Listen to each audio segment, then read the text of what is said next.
Oh, fellow conspiracy realists, there is a lot of stuff going on here in 2025. We just started 2025, and I got to tell you guys, I'm kind of pooped. Yeah, it's kind of exhausting being a human these days. Well, just look around. Just look around. Just look around. And this is why sometimes we take a break and go back to our roots. In the evenings of yesteryear, every so often, we will go through a cryptid phase. And this is a classic episode for all our fellow conspiracy cryptozoologists out there. We've all heard of Bigfoot. We've all heard of the Loch Ness Monster and Mothman with that amazing posterior. But it turns out there are hundreds and hundreds of other cryptids that you don't really hear about in the West. Exactly. And this episode is pre us finding out about squonk, which is super exciting. The squonk. Oh, guys, peek behind the curtain of life. My kid's been printing their own clothes lately and trying to start a little business, and was asking me what would be something that they should print on like a dress they found in a thrift store. And I was like, I got just the thing. It's the squonk. They politely passed, but I love the squonk. The weeping, pathetic little sad boy cryptid. Mm-hmm. The saddest cryptid of all. Check out our other episode, which is entirely about the squonk. And for now, we can't wait to introduce you to some cryptids you have never heard of. Let's get right into it.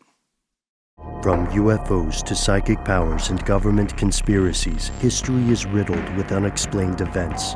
You can turn back now or learn the stuff they don't want you to know.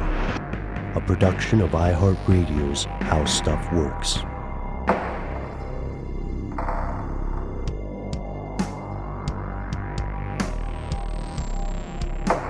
Hello, welcome back to the show. My name is Matt. My name is Noel. They call me Ben. We're joined as always with our super producer, Paul, Mission Control Deck. And most importantly, you are here. And that makes this stuff they don't want you to know. A little bit of a personal story I thought you guys would enjoy. To open up the show today, I was at our local bar, named in a burst of creativity, The Local. I guess we give them a lot of business. And I realized about 25 minutes into what began as a light conversation and became an impassioned debate about Bigfoot and cryptozoology in general, it's like, wow, yelling at someone about cryptozoology in a bar is just very on brand for me. It might be the most on brand thing I've done in the past month. What level of yelling are we talking here? Just raised voices, what corporate America would call a healthy conversation. Oh, so you wouldn't elevate it to the level of a rant? There was no aggro, really. There were disagreements, but it was a respectful exchange of intellectual perspectives. To be fair, if you're in a bar, it's a little noisy, so a certain level of voice raising is already acceptable as like a baseline of communication. Yeah, right? but if that music comes down and you're like, but the sheer surface area of the forest. Oh, you were there. Yeah, it did get to a thing where, it did get to a point where he said, you know what, let's go outside. And we went outside to the front porch area and continued talking. Beautiful. But this got me thinking that we've explored so many different types of cryptids in the past. You know, we've explored Bigfoot, Sasquatch, Mothman, allegations of dinosaurs in parts of, what was that, Western Africa? Yeah, we've talked about some worms that were really creepy, I remember. The Mongolian death worm. Yeah. I love that one. Are those like the ones from Tremors, do you think? It's almost as if the ones from Tremors are based somehow on that idea. They're not as big as the worms from Tremors. The Mongolian death worms. Gotcha. Yeah. What about the sandworms from Beetlejuice? Or from Dune? No. Those things would be the sandworms from Dune would be the largest organisms to exist on Earth if they were real. Yeah. It'd be cool. I would, if there was a bigger thing than a whale, I would hope it was not a worm. But you know, yeah, we'd all be in the spice business anyway. That's true. That's true. We would. But since we've discussed the concept of cryptozoology in earlier episodes, we don't need to go into all of it today. We can just give you the quick and dirty recap. So here are the facts. Cryptozoology, something we very much enjoy on this show, is the study of and search for animals that are a lot of times considered either extinct or legends, the legendary Mokle-Membe that we've talked about before. It's technically the mission of a cryptozoologist to evaluate the possibility of the existence of something, some animal's existence. So a lot of times there's specialization that occurs here. Yeah, and I love that you point out that technically that's their mission, because one of the criticisms that cryptozoologists get, and there are many, is that they are setting out to prove something they already believe. You know what I mean? Like they're setting out with an agenda. Like, I know in my heart the four-tooth waffle snapper is real. Yeah. And a relic population exists in the Alps or the Pyrenees or what have you, and I'm going to prove that I am correct rather than prove the truth. A lot of that has to do with the popularity of, I'm just going to use one example here of something like squatching, like going out squatching to find a Sasquatch, which is, it sounds silly, but it is. Wait, is that what you call it, really? You go out of squatching? Yeah. Of an evening? You can go squatching. Yeah, I mean, that's real. Some people squatch. Pretty sure there are Discovery Channel shows where people go squatching on the regular. So if you are a fan of the search for Bigfoot or Sasquatch-related creatures, let us know if that came organically from your community or if a producer at Discovery made it up. Who knows? All I know is that I think that concept of someone going out to prove the existence of something they already believe in maybe is tied into that. Yeah. And the animals that they're looking for, the life forms have not been conclusively proven to exist, are called cryptids. So cryptozoologists, cryptids. They're popular types of cryptids, the greatest hits. We all know them, we love them. Like the Elvis of cryptids or the Jay-Z of cryptids, the who's another musician? Really? Nas? The Nas of cryptids. Or Cisco? Give me a different genre. P. Diddy? The Pavarotti of cryptids. No, he's canceled. The T-Bone Burnett. He's not quite famous enough to see. He's more of a big name.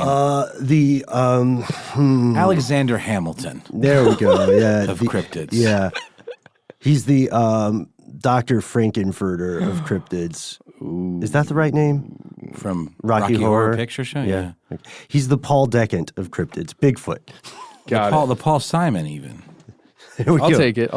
And that would also apply to things like the Loch Ness Monster, in earlier days, the Jersey Devil. Which would be more of a Garfunkel of cryptids. I would argue not. I would think they were a different band. We're going to hit a lot of Garfunkel cryptids today. In other words, the lesser.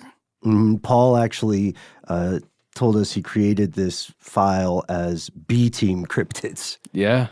And he wasn't joking. He's a very serious man. It's reminiscent of our B-Team Superpowers episode we did, right? Yeah, which was still so interesting. Like the fact that magnetic people just have very frictive skin. Yeah. And they ended up on the B-Team. They ended up on the B-Team. They were like the Great Lakes Avengers for all you comic fans out there.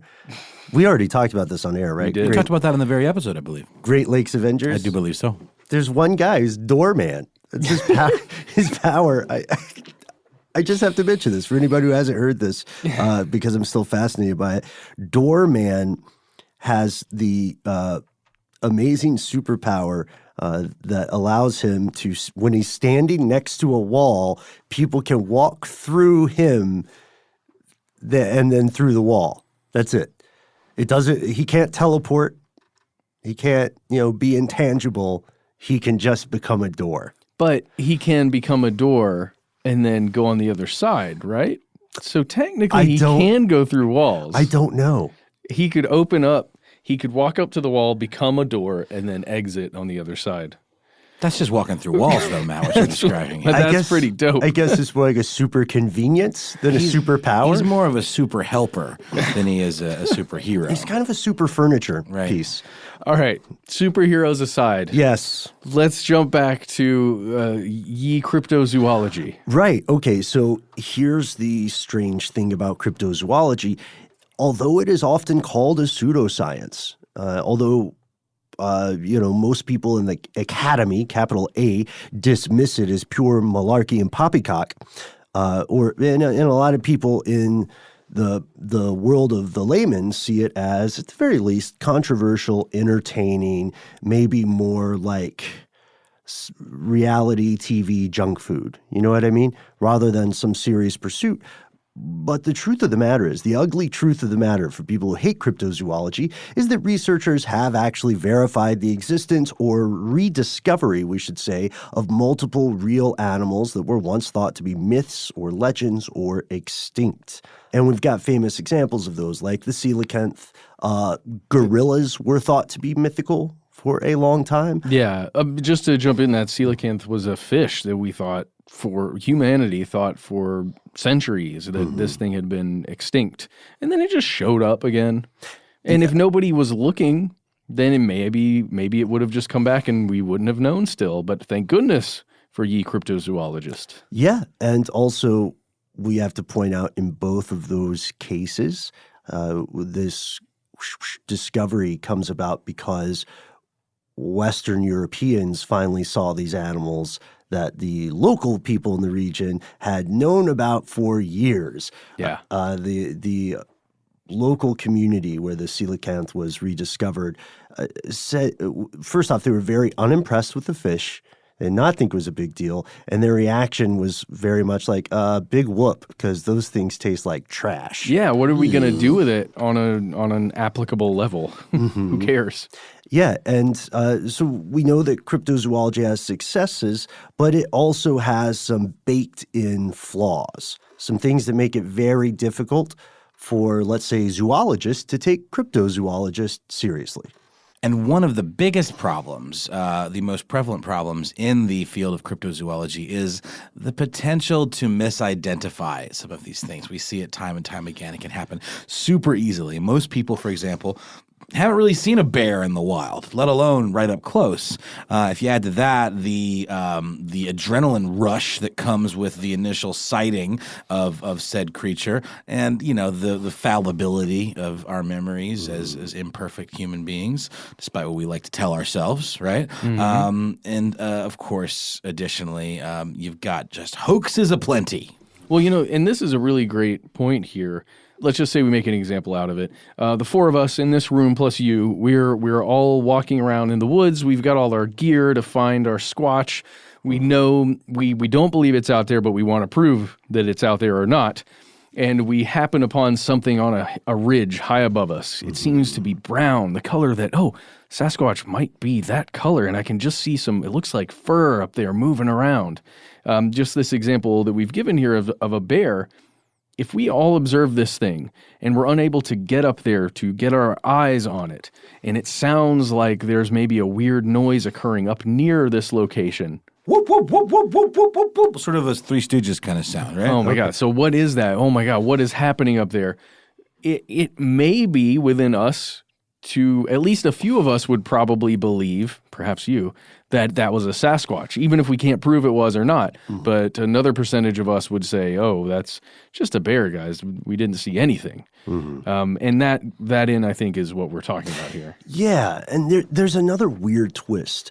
We're in a immensely fascinating time for cryptozoology. 2019 is the best time for cryptozoology since the past few centuries, really, since back in the days when people were still exploring the edges of maps.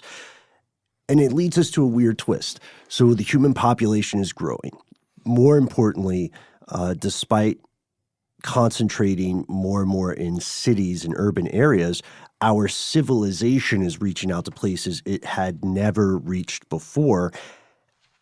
And when we combine this with our weird obsession with making surveillance technology, our species' weird obsession with making surveillance technology and monitoring everything through satellites, those two factors mean that we are more likely than ever before to discover previously unidentified or lost organisms. And you can find these kind of inspiring lists.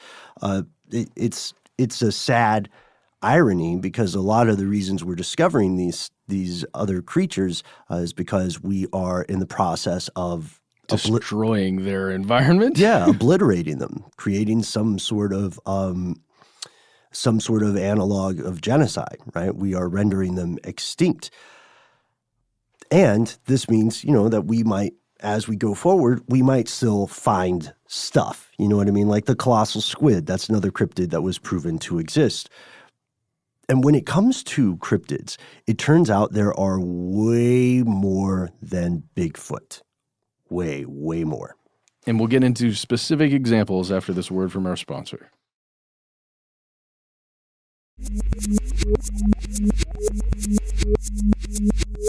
Here's where it gets crazy. We found examples of, we don't have every cryptid ever mentioned in this episode, but we found some examples of some obscure ones that seem pretty interesting. So we're going to explore those and then maybe talk a little bit about whether or not they could be real, pros and cons. Okay, so first off, we practice this pronunciation off air. Let's see if I can get it. The Incan yamba? Nailed it. Great. Oh, thanks, man. The Incan yamba is a legendary cryptid from southern Africa that lives by waterfalls and most commonly is seen at a place called Howick Falls in South Africa. And it has a reputation for looking like a snake except for the head, which, of course, like you do, looks like a horse. Horse head, that seems like a very non-functioning creature. Would it use its weird horse head to kind of drag itself along? Use it like a weird foot? I don't know. Because it's aquatic, it makes a little more sense just because it wouldn't have to drag the head around. Do you think it's amphibious, though, is the question. Let's move forward here. So, yeah, like you said, Ben, the Incan yamba is aquatic and lives in lakes and near waterfalls. And to some, it's suspected of being a species of giant eel rather than a snake at all. And it's distinguished from similar creatures due to its odd size, which is over 20 feet long. That's ridiculous. Yeah, that's 20 too much. Feet long with a giant horse-looking head hanging out underneath a waterfall. First of all, no thank you. Don't go chasing those waterfalls, right? Well, you hear a description of something like that, and it makes you wonder how many sightings have occurred to get that kind of specific description of something, Mm-hmm. Like the horse-shaped head is so specific to me. Well, now, you've heard of the water horse, right? It's a film about a small Nessie-type creature. Yep. I just wonder if the name, you know what I mean? Like we've got a seahorse, which has like an elongated head and with a snout and things like that. I wonder if it's based on that kind of, maybe it doesn't look like a horse per se. It doesn't have like fur and literally a transplanted horse head. It looks more like has more of an elongated shape. Okay. Horse-like. Yeah. So according to locals and people who believe in it, it's most active during the summer months. This leads some people to believe that it is migratory or that it's been around so long in the local culture that they believe it has supernatural abilities, causes seasonal storms to come. But if we look at what this actually could be, if this were a thing, then we could say maybe it's a large species of freshwater eel like the Anguilla mosambica or the Anguilla marmorata. Both of those, here's the problem with these. These are large. These would freak you out if you saw them in the wild, probably. But they grow to about 6 feet instead of 20. So is this a giant version of an existing thing? Maybe. The problem is that we know that fish and maritime animals can grow to unusual size, but we usually only see them reach that size when they're out in deep oceans. So would this lake be deep enough that something could grow to like more than 3 times what it's supposed to grow to? It seems unlikely. But there is something really fascinating in particular with this cryptid, and it's that it was found and has been found in cave paintings from native tribes. There are some tribes within the KwaZulu-Natal province that had these cave paintings of these things, or allegedly of these things, and supposedly they had some kind of supernatural power, perhaps, like they could influence the weather maybe, or would give good or generally bad tidings, or would bring bad tidings. What am I trying to say here? Ill tidings. Yeah, it would be bad for you to see one generally. It would be a bad omen. Bad omen, yeah. Woe betide those who cross the Yamba. Ooh. Also, I have to admit, Matt, I zoned out just for a second when you said a tribe called, because I totally thought you were going to say a tribe called Quest. Oh yeah, I know. I almost did. I almost said that. But no, that was actually several tribes within a province. That makes sense too, because this is a very regionalized creature, right? Yes. There's a lot of these come to us from the African continent because for a long time, the members of the ivory towers and the academies had no idea they had no very well polished idea of what the ecosystems or the biomes were like, and they would just hear crazy stories or rely on disreputable sources. Or just legends, local legends. Or just legends. Because according to some people, especially if you're in the Congo area, you may run into gigantic creatures undiscovered on the land as well. And that brings us to something that I'm surely mispronouncing, the emela-ntouka. It's apparently around the size of an African bush elephant. Jeez.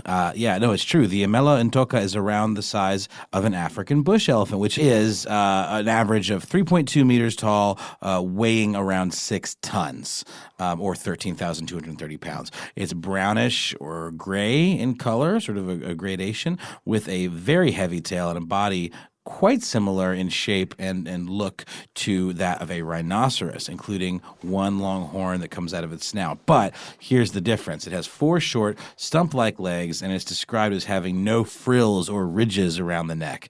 And the animal is alleged to be semi-aquatic and feed on malumbo, or other leafy plants.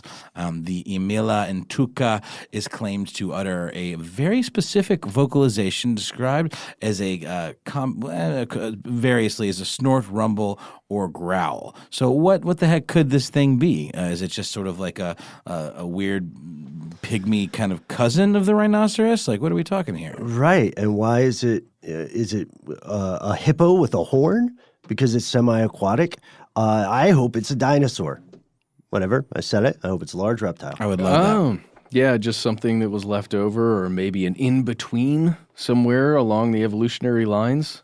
Yeah. Like that guy we mentioned in that previous episode, Dr. Roy Mackle, one of the people who's searching for another similar cryptid called the Mbembe, right? Mokele Mbembe.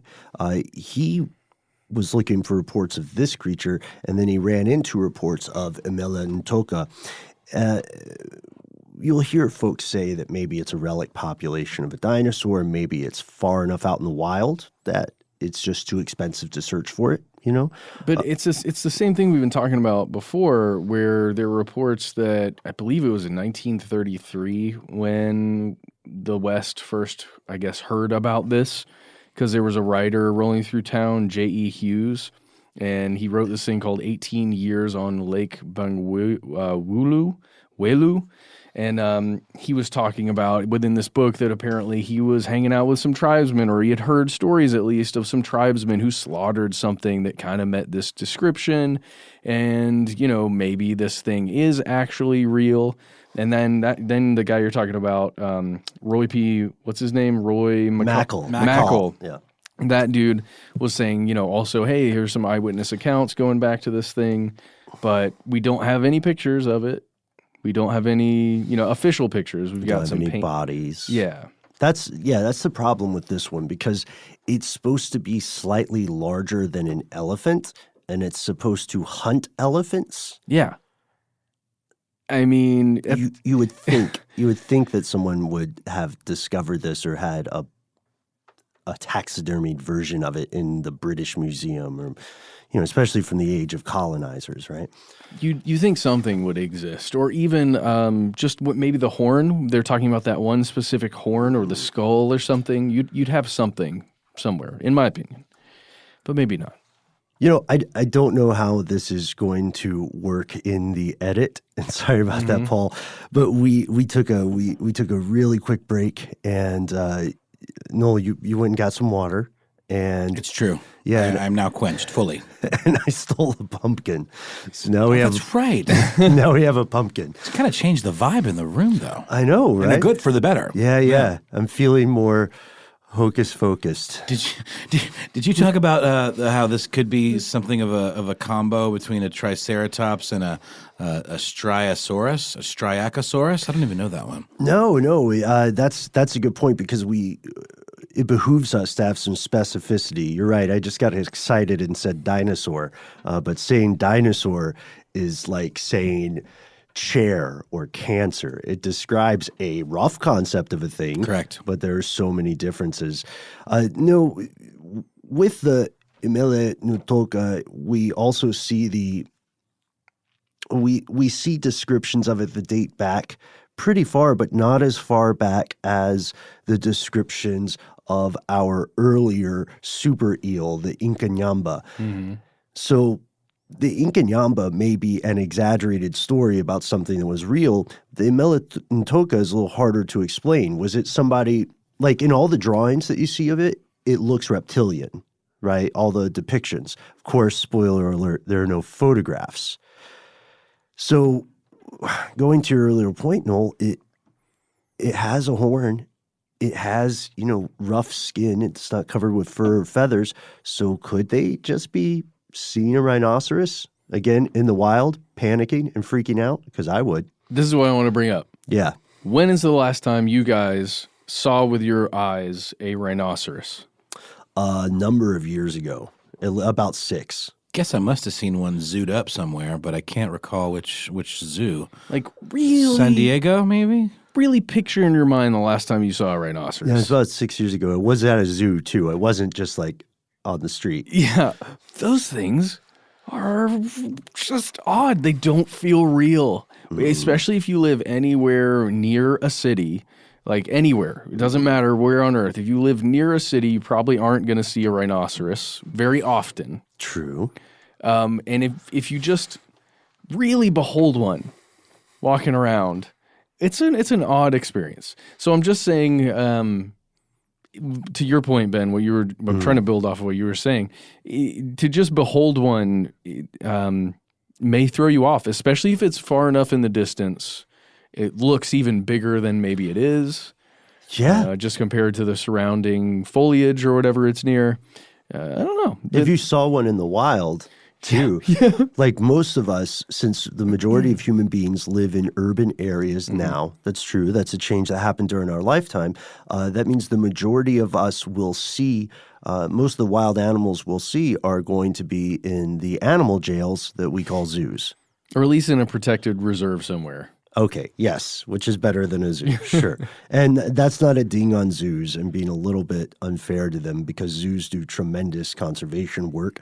And the Atlanta Zoo actually has, I think, is this huge force in the community. I think they do good work as well. And they just expanded, and they have a Savannah section now, which is, Oh, I haven't been to that Yeah, yet. I haven't either. It's right down by my house, so I've been seeing the construction going on for quite a while, but I have not been since it's been opened up, so it'd be interesting to check out. I know some people are super anti-zoo, which I understand, but I also understand that many of these animals would not be able to survive in the wild, and that's why they bring them in and take good care of them in zoos. I don't know. And we've talked about the poaching problem that is severe for rhinoceroses. And I mean, take the example of tigers. There are, I think, more tigers living in captivity in Texas than there are in the wild across the planet. And that's from a few years ago. Conservation efforts have upped the tiger population. I actually get notifications about tigers on Twitter. Nice. Doesn't always just come up with some sports stuff. No, I right now I'm following something called Tiger Tuesday, which I didn't know was a thing, and it's where people just just post pictures of tigers. Oh wait, some sports stuff creeps in, but I'm there for the animals. Gotcha. I should get better hobbies, guys. But so we've been talking about large creatures in the African continent. And again, as you can tell, the big question for us is how could something be this big and remain undiscovered? But let's go across the water. Let's explore the story of one of the cryptids that I'm surprised we haven't done a full episode on, and that is the Thunderbird.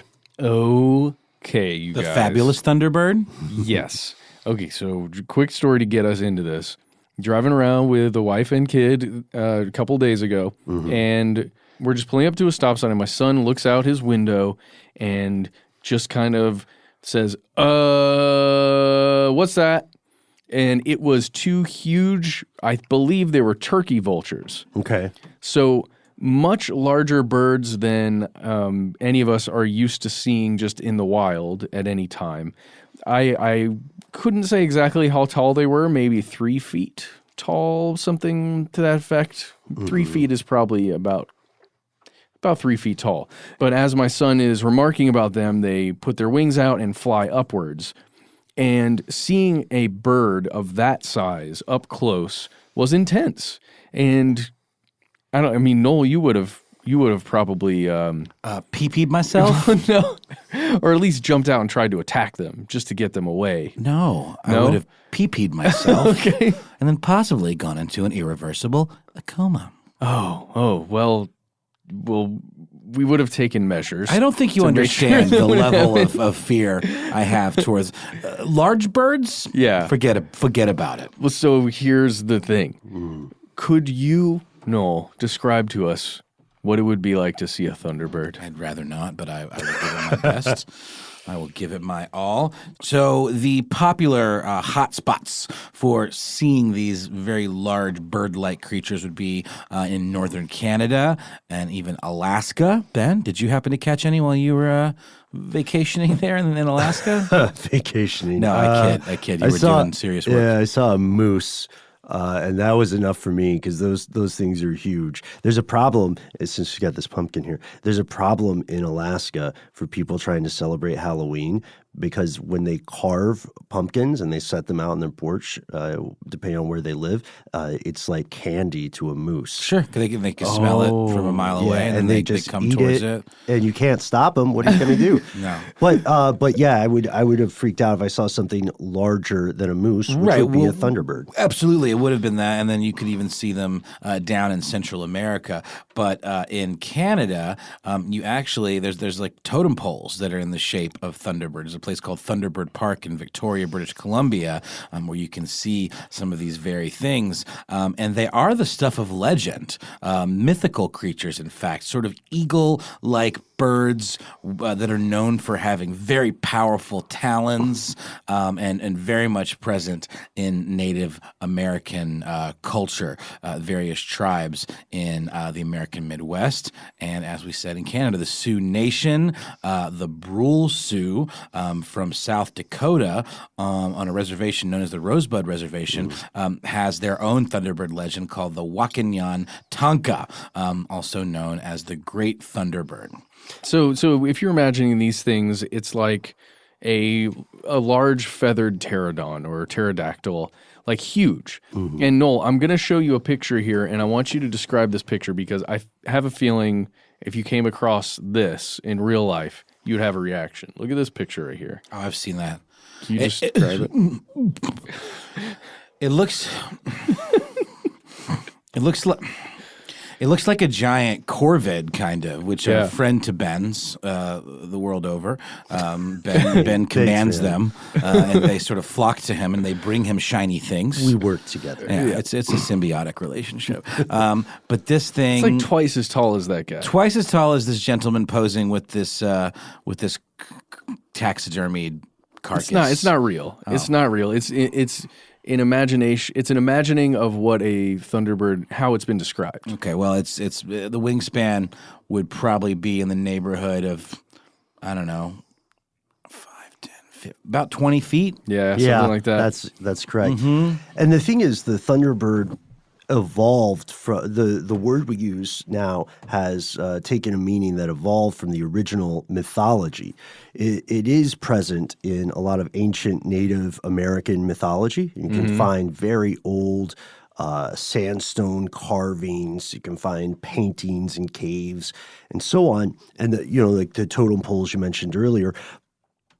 But now, and in the recent past, the phrase Thunderbird has been used to describe any large flying unidentified organism in the U.S. or the quote-unquote New World. So you'll hear people, like the common thing people say is like, well, it flew, but reports didn't say it had feathers. So it's obviously a pterodactyl or, a relic population of something like, some creature like that, a flying reptile. But then you'll hear other people say, no, it's essentially a massive eagle. It's big enough to take your children. And they'll also say, but those pterosaurs did have feathers, dude. Exactly. So this animal this cryptid, I should say, is almost too famous for our cryptids you've never heard of list. It really is. Yeah. I think I just wanted to explore it a little more because growing up, if you were ever one of those kids who read those Time Life mystery books, they all had names that were kind of similar, like Mysteries of the Unknown or Unexplored Unknown Mysteries of Paranormal. You know what I mean? Yeah. They would always trot out stories about the Thunderbird, usually the same one. There's a story about these guys who, we'll save it if we ever do an episode just on the Thunderbird. There's a story about these guys who shoot and capture one and have the body. So habeas corpus and all that. So they ate for a month. Well, they take it back, but then as we hear, in like a lot of those stories of giants from that time, stories about the stdwytk and all these other things, for some reason, the proof they had, the tangible proof, disappeared. And you can see those reproduction photos, right, that may be out and out hoaxes. But we have to ask ourselves, if there was such a large creature now, especially with the popularity of aircraft, how on earth have we not seen it? This one, I would say it's possible that it was an ancestral memory of a very large creature. But then again, the big birds that we know about, at least in this continent, from what I understand, the big birds we know about that we would see on this continent as early humans were flightless, right? They weren't. Yeah, like the big bird from Sesame Street. Yeah, pretty much, but mean. I don't know. He's got a temper. He's got a dark. When the cameras aren't rolling. Yeah, he's got a dark vibe. That guy's a real monster. And while we're on the subject of terrifying things, let's stop for a moment for a word from our sponsors. Noel, we're joking here about your fear of birds. I'm not joking. But, there is something that I am genuinely afraid of. And that is when I'm online, when I'm using, my laptop or my phone or something, I'm connected to the internet, I'm afraid somebody's going to come through and maybe look at or steal what I'm doing, find my passwords and stuff. You should be frightened, Matt. Over 100 million people have had their personal info stolen in some sort of major data breach recently. We're talking social security numbers, contact details, your credit score, personal financial stuff. And this was all taken, in this instance, by Capital One customers. There's actually a good chance that if you are listening to this podcast today, you were affected, specifically you. Yeah, these kinds of attacks are getting more and more frequent and more severe. It's not just Capital One, Equifax, Facebook, eBay, Uber, PlayStation, and Yahoo. Think about all of the places that have your information that we use in app form on a daily basis. So many opportunities to have your stuff stolen and so many reasons to protect yourself. And that's why we try to mitigate this clear and present danger with ExpressVPN.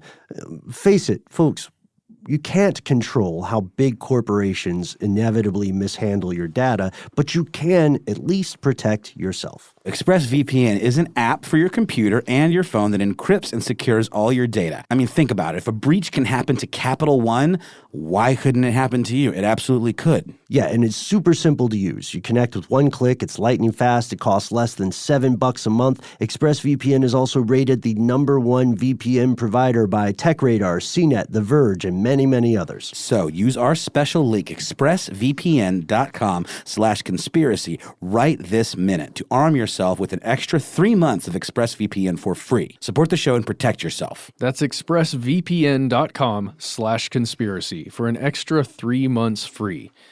All right, guys, let's get back to the show.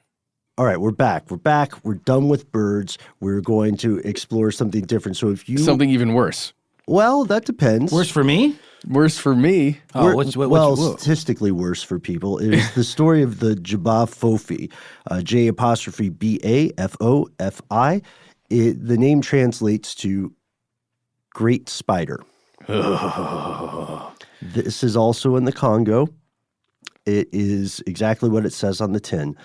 Huge spider with allegedly a 6-foot wide leg span. Yeah, 6 feet.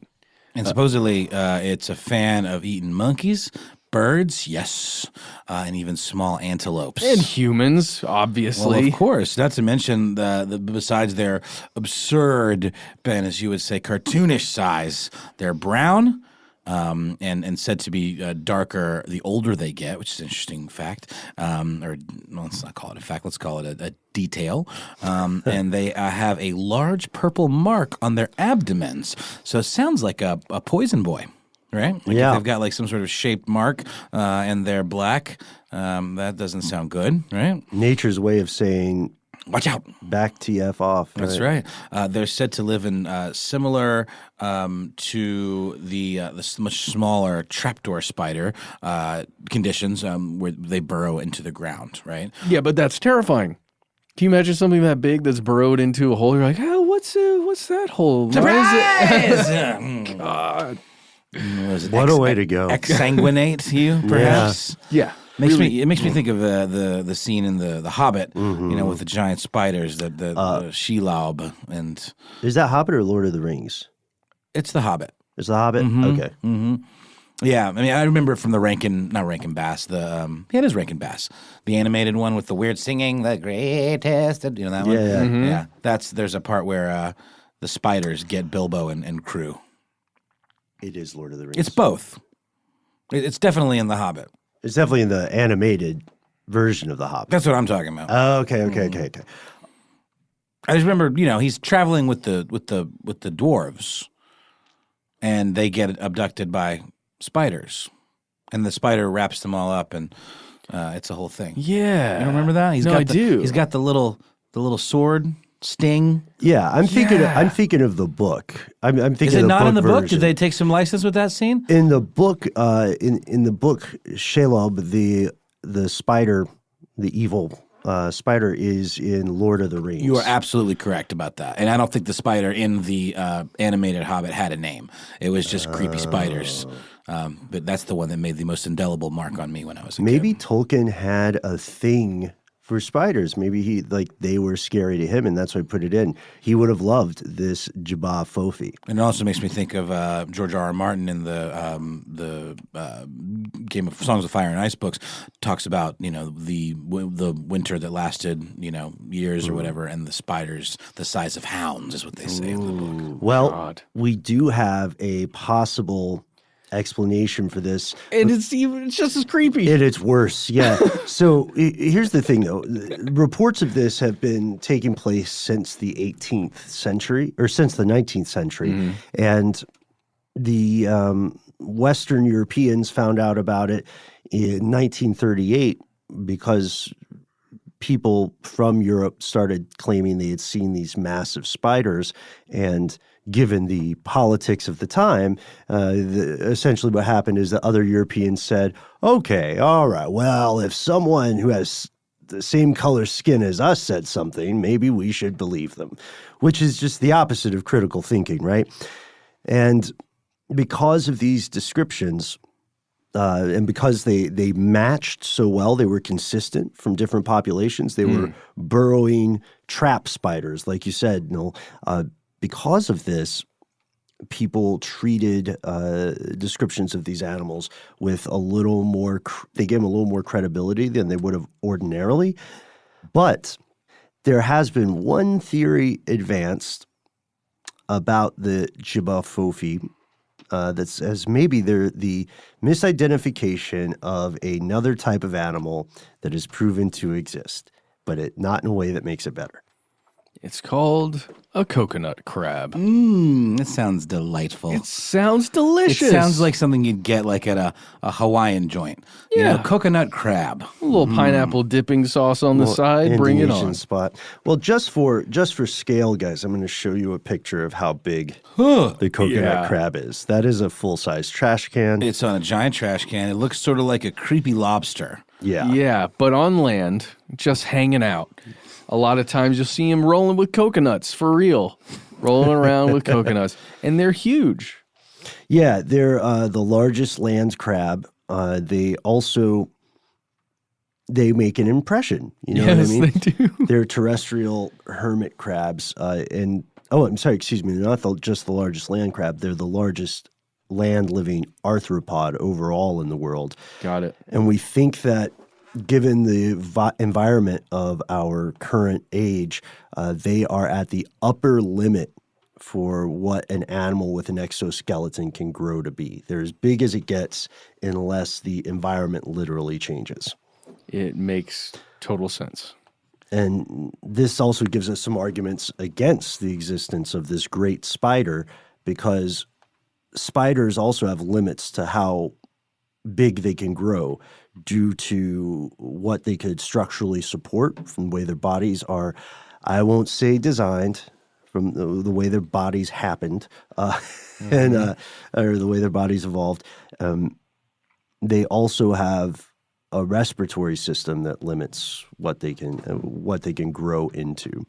But did they exist in the past? Yes. Perhaps. Or, you know. Oh, perhaps. Perhaps. You're talking about, but the coconut crab exists. Yeah, that definitely. That's a real thing. Yeah. It's a real thing. Yeah.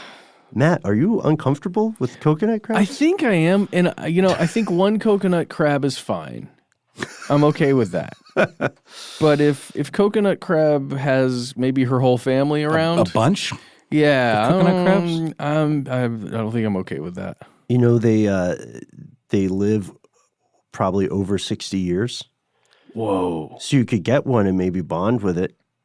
Well, that's the same with a lot of crustaceans, right? Don't they have absurdly long lives, like the lobsters? I believe that's correct. I learned that from the film The Lobster, because the Colin Farrell's character, Farrell. Colin Farrell, he wanted to become a lobster because it lives a very long time. I remember. Yeah. That was such a McSweeney's type of movie. Yeah, big heady New Yorker type stuff, right? I'm checking right now to see whether or not you can get a coconut crab as a pet. It looks like their conservation status is undecided. The data is deficient. So let us know if you live in an area where coconut crab are around, or if you've seen one, whether you think it could be mistaken for a malicious spider. This is my favorite, just the name alone. Oh, we're moving on? I think we should. All right, let's do it. We don't have to. You want to talk more about crabs? No, just take us there. Okay, I'm going to take you there. All right. In the form. I'm going to take you there with two words, my friends. Okay. Rhinoceros, dolphin. Finally. Boom. That's what I say. That's what we've been asking for this whole time. It's like a cryptid whale with two dorsal fins. And in 1820, off the coast of the Sandwich Islands, which is a thing, and New South Wales, Jean-René Constant Coué, who was a zoologist and anatomist, in addition to his pal Joseph Paul Jamard, who was a naturalist, spotted what seemed to be never-before-seen species of dolphins. And forgive me, French folk, we don't have the benefit of Casey Pegram on the case with us today, but koi, what do you think, Ben? Koi? I would go koi. Q-U-O-Y. I would go a koi because it's fun to say. Yeah, That's my exactly. entire reason. Koi and Gaiman? And Jamar, I'm going to say Jamar, chose to call this new underwater pal the rhinoceros dolphin. Its official name being Delphinius rhinoceros. There have been a total of 9 rhinoceros dolphins sighted swimming side by side in a pod in the Atlantic Ocean. That's the thing. Yeah, so these are credible witnesses who saw multiple instances of what appears to be a different, they're up to that point, undiscovered creature. And they were probably, like a lot of us listening now, filled with an immense sense of relief because, I think we can all agree the crappiest, most irritating, depressing thing about dolphins and rhinoceros is that they're not lumped together in one species yet. You see a dolphin and you're just like, I'm 50% there, but I cannot approve of this. I need that 50% of rhino. Oh yeah. Well, and that's the whole thing with these rhinoceros dolphins is that you've got these experts viewing this pod essentially, right, hanging out there. They're used to seeing perhaps whales, perhaps dolphins, perhaps killer whales, and they see these things and they notice a couple of things are different, right? It's not the same coloration as a lot of dolphins that they've observed in the past. These are, I think they're white and black, like the white spots on a black body. Yeah. Similar to a killer whale, but or at least in the two colors. And they noticed that rather than a single dorsal fin like you'd see on any dolphin, they had two. Right, yeah. One curved fin near the head and one curved fin on the back. And that second fin is placed a little further back than where a dolphin's fin would normally be. And they also thought, from what they could see, that the pectoral fins were larger than average. And did we say it's 9 feet long? No, we didn't. It's 9 feet long, 250 pounds. But although that's a big boy. It's a big ocean boy. And it's also an estimation from being on a ship sailing while you're observing these. But, with a sample size of 9. Yes, and having experts. So this is an interesting case because if there are any undiscovered cryptids or large creatures, as we have seen, everything we know tells us that they are most likely to be discovered in the ocean. Yes. Right. And now we know that just because of that fact alone, this one has a little more likelihood of being a true case of a unapprehended or undocumented, unproven cryptid that is a real animal. But we have to ask ourselves, what can it be? We have to play, the stick in the mud police here. First, it could just be a group of dolphins that had a deformity. You know what I mean? They were the dolphin version of an inbred hillbilly clan, which I know sounds dismissive, but what we're saying is they could have just been a group or a pod that over time had passed a mutation on to one another. Okay.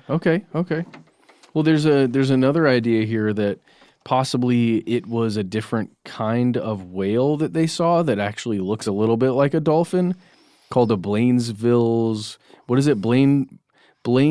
beaked whale, Beaked whale. Doesn't that sound like something you would buy at a grocery store?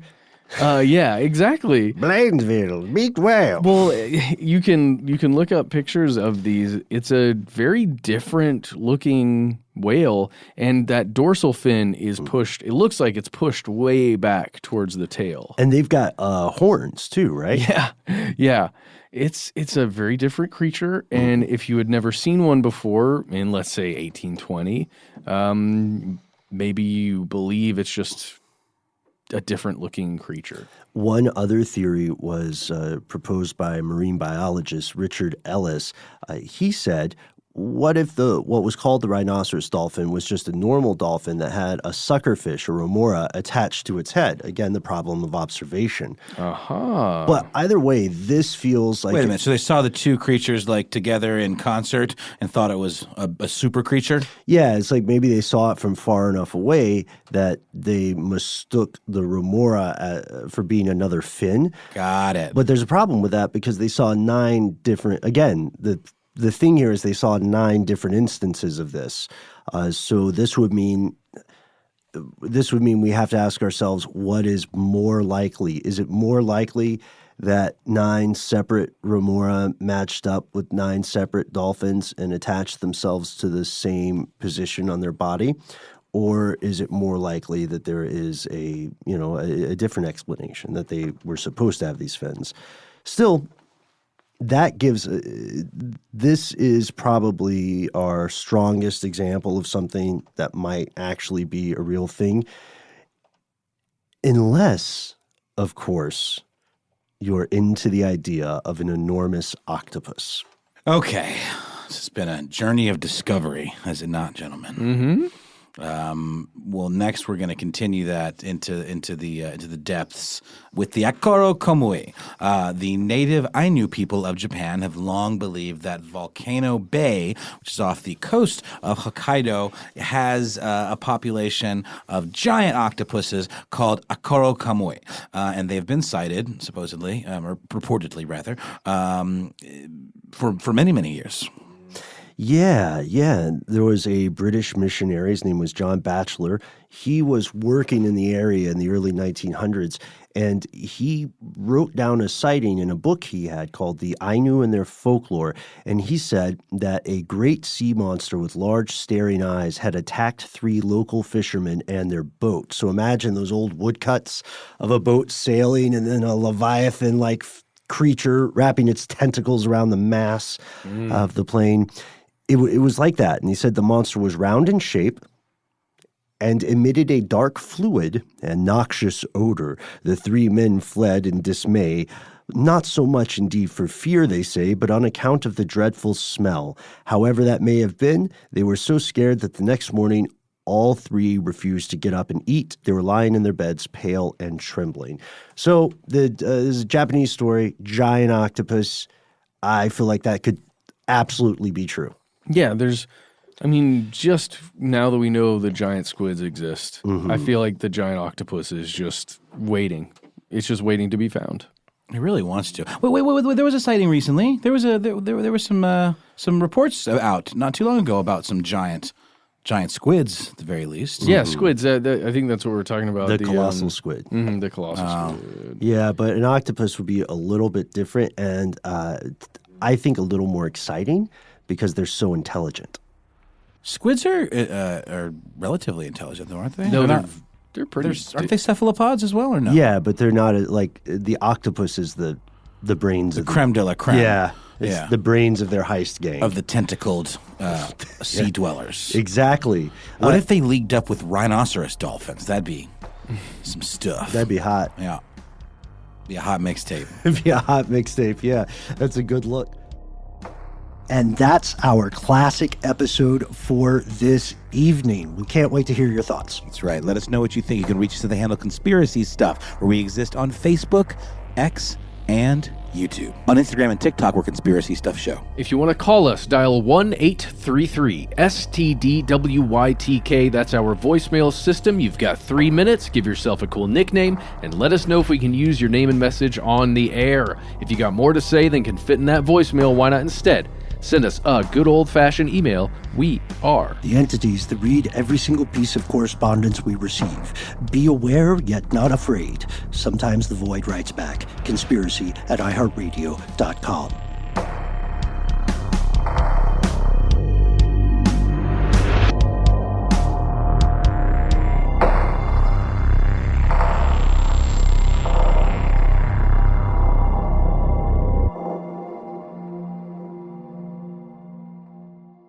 Stuff They Don't Want You to Know is a production of iHeartRadio. For more podcasts from iHeartRadio, visit the iHeartRadio app, Apple Podcasts, or wherever you listen to your favorite shows.